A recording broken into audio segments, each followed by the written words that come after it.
बिस्मिल्लाहिर्रहमानिर्रहीम, अस्सलाम वालेकुम। मैं हूं हमजा शफीक। मैं हूं हफ्सा। सिर्फ हेडलाइंस आपने जानी। सबसे पहले आपको बताएं, भारत पर 1 अगस्त से 25% टैरिफ लागू हो जाएगा।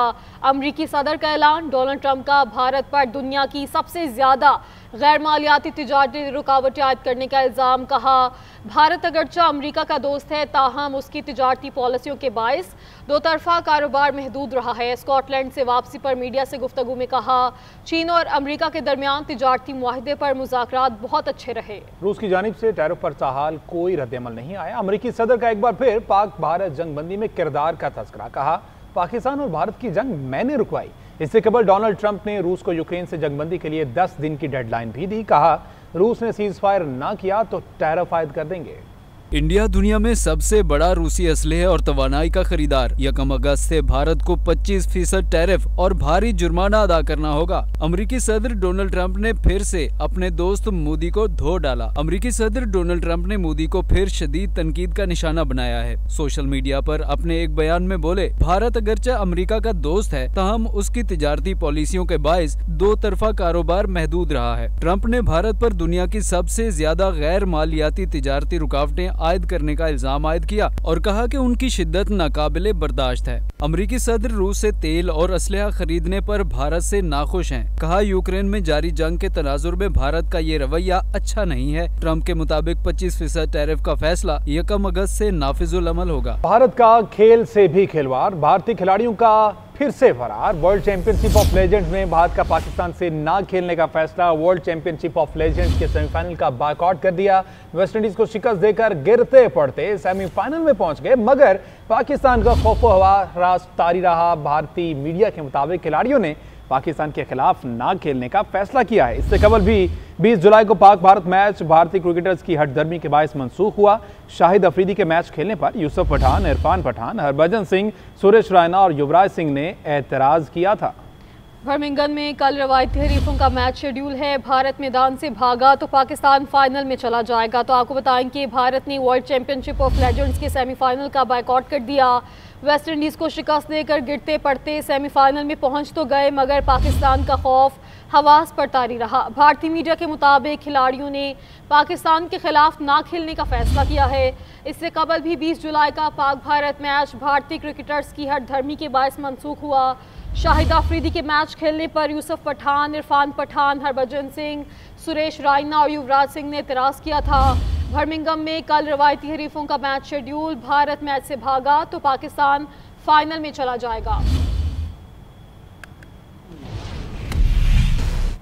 मार्का हक में शिकस्त खोरदा भारत दहशतगर्द गिरोहों के जरिए हाइब्रिड जंग को फरोग दे रहा है। फील्ड मार्शल का बलोचिस्तान में कौमी वर्कशॉप के शुरका से खिताब। फील्ड मार्शल आसिम मुनीर ने भारत की जानिब से दहशतगर्द अनासिर की सरपरस्ती की मज़म्मत करते हुए कहा कि भारत मार्का हक में शिकस्त से दो चार हो चुका है। ये गिरोह भी मार्का हक में भारत की तरह जिल्लत आमेज शिकस्त जैसा ही अंजाम पाएंगे। उन्होंने कहा, दहशतगर्दी ना मजहब देखती है, न फिरका और ना ही नस्ल। दहशतगर्दी के खात्मे के लिए कौमी सतह पर इज्तमाई अज़म और यकजहती नागुज़ीर है।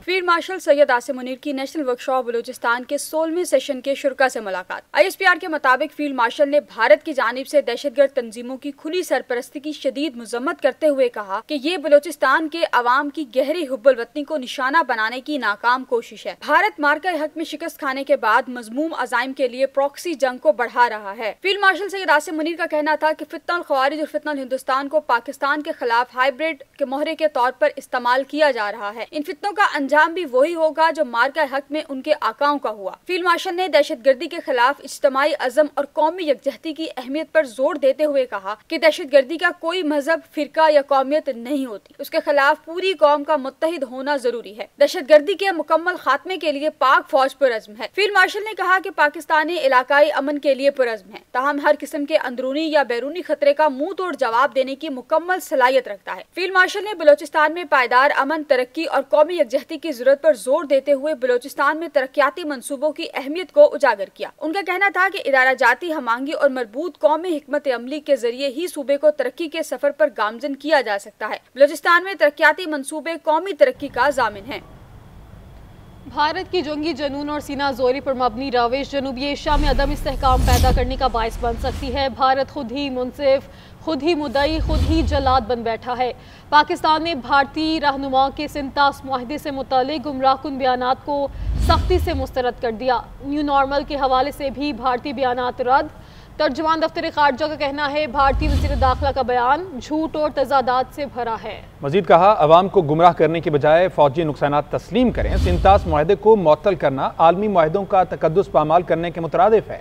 मई 2025 की तरह पाकिस्तान आइंदा किसी भी जारियत का भरपूर जवाब देगा। दो तरफा ताल्लुकात का वाहिद मामूल खुद मुख्तारी, इलाकाई सालमियत का एहतराम और अक़वाम मुत्तहिदा के असूलों की पासदारी है। स्टेट बैंक ने नए माली साल की पहली मालियाती पॉलिसी जारी कर दी। शरह सूद 11% पर बरकरार रखने का ऐलान। ताजरों और सरमायाकारों के मुतालबात नजरअंदाज कर दिए।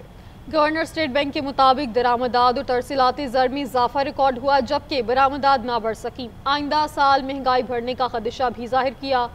तफसीलात ज़िया कुरैशी की रिपोर्ट में देखिए। Governor State Bank Jamil Ahmed ने नए माली साल की पहली मालियाती पॉलिसी जारी कर दी। शरह सूद 11% पर बरकरार रखने का ऐलान। बताया गुज़श्ता साल बरामदाद 4% से जायद बढ़ी। रेमिटेंस 38 अरब डॉलर रही, जो आइंदा साल 40 अरब डॉलर से तजावुज कर जाएंगी। तो लास्ट ईयर एक्सपोर्ट्स जो है वो 4% से थोड़ी ऊपर बढ़ी हैं। रेमिटेंसेस का बहुत अच्छी आपने देखा ग्रोथ है पिछले साल, और ये 38 बिलियन डॉलर टोटल रेमिटेंसेस थी as against 38.3 billion dollar as against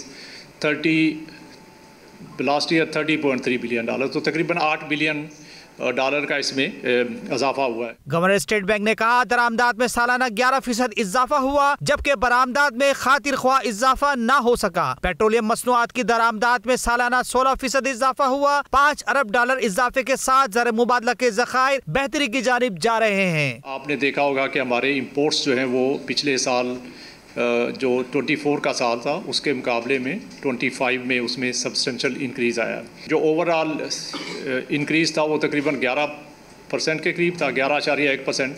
लेकिन ज़्यादा जो इसमें देखने की बात है कि नॉन ऑयल इंपोर्ट्स में कैसे उसमें चेंज आया। तो नॉन ऑयल इंपोर्ट्स जो हैं वो 16% से बढ़े हैं, और ये इस चीज़ को भी इंडिकेट करता है कि हमारे जो इंपोर्ट्स हैं उसमें एक ब्रॉड बेस्ड ग्रोथ हुई है। आइंदा साल तवानाई की कीमतों के असरात भी देखने को मिलेंगे। GDP ग्रोथ 3.15 से 4.15% के दरमियान, जबकि आइंदा साल अफरात ज़र 5 से 7% रहेगी। जून 2022 से ताहाल हुकूमत और स्टेट बैंक के कर्जे 100 अरब डॉलर पर ही बरकरार हैं। गवर्नर स्टेट बैंक बोले काबीना से मंजूरी के बाद नए नोटों की छपाई का काम शुरू कर देंगे। नए नोटों के हवाले से एक डिजाइनिंग कंपनी से बात हो चुकी है। ज़िया कुरैशी, GNN कराची। पंजाब हुकूमत और जमात इस्लामी के दरमियान हक दो बलोचिस्तान को मार्च के इस्लामाबाद धरने पर मुज़ाकरात कामयाब हो गए, जिसके बाद वफाकी हुकूमत ने वज़ीर दाखिला मोहसिन नकवी की सरबराही में कमेटी तश्कील दे दी। कमेटी में राना सनाउल्लाह, अता तारर और तलाल चौधरी भी शामिल होंगी, जबकि धरना लाहौर प्रेस क्लब के बाहर जारी रहेगा।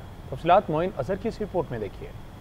पंजाब हुकूमत और जमात इस्लामी के दरमियान वफूद की सतह पर जारी मुज़ाकरात नतीजा खेज हो गए हैं। जमात इस्लामी के कारवान ने इस्लामाबाद की बजाय लाहौर में धरना देने का मुतालबा मान लिया, जबकि हुकूमत ने एक आला सतह कमेटी तश्कील दी है जो मौलाना हिदायतुर रहमान की सरबराही में वफद से बलोचिस्तान के मसाइल पर बातचीत करेगी। हुकूमती वफद की सरबराह सीनियर सूबाई वजीर मरियम औरंगजेब ने कहा कि वजीर आला पंजाब की हदायत पर हम मंसूरा 2 दिन मुज़ाकरात करते रहे हैं। जमात इस्लामी की क़यादत का शुक्रिया कि उन्होंने हमारी बात मान ली। मौलाना हिदायतुर रहमान साहब हैं जो बलूचिस्तान से हमारे भाई यहाँ आए हैं अपने साथियों के साथ, हमारे भाइयों के साथ, और वज़ीर आला पंजाब का एक ही कंसर्न था कि इनकी पूरी तरह तकरीम की जाए। बतौर पाकिस्तानी ये हमारे जज्बात हैं और हम इनके साथ हैं। मरियम औरंगजेब ने कहा कि मरियम नवाज ने वजीर आजम शहबाज शरीफ को दरख्वास्त की थी, जिन्होंने आला सतह कमेटी बना दी है। हम पुर उम्मीद है कि दोनों फरीकीन बलोचिस्तान के अवाम के मसाइल के हल के लिए कोई मुस्बत पेशरफ्त करेंगे। जमात इस्लामी के अमीर लियाकत बलोच ने वजीर आला पंजाब का शुक्रिया अदा करते हुए कहा कि जमात इस्लामी अपने बलोच भाइयों के मसाइल के हल के लिए मुज़ाकरात कर रही है, ताहम हमारा धरना लाहौर में जारी रहेगा। अब इंशाअल्लाह ये कारवां मंसूरा से रवाना हो। ये कारवां प्रेस क्लब के बाहर अपना लॉन्ग मार्च के उस काम का आगाज करेगा। पंजाब हुकूमत से कामयाब मुज़ाकरात के बाद बलूचिस्तान हक 2 मार्च के शुरा मौलाना हदायतुर रहमान की क़यादत में लाहौर प्रेस क्लब के लिए रवाना हो गए, जहां धरना दिया जाएगा। कैमरामैन मुमताज अली के साथ मोइन अजहर, GNN लाहौर।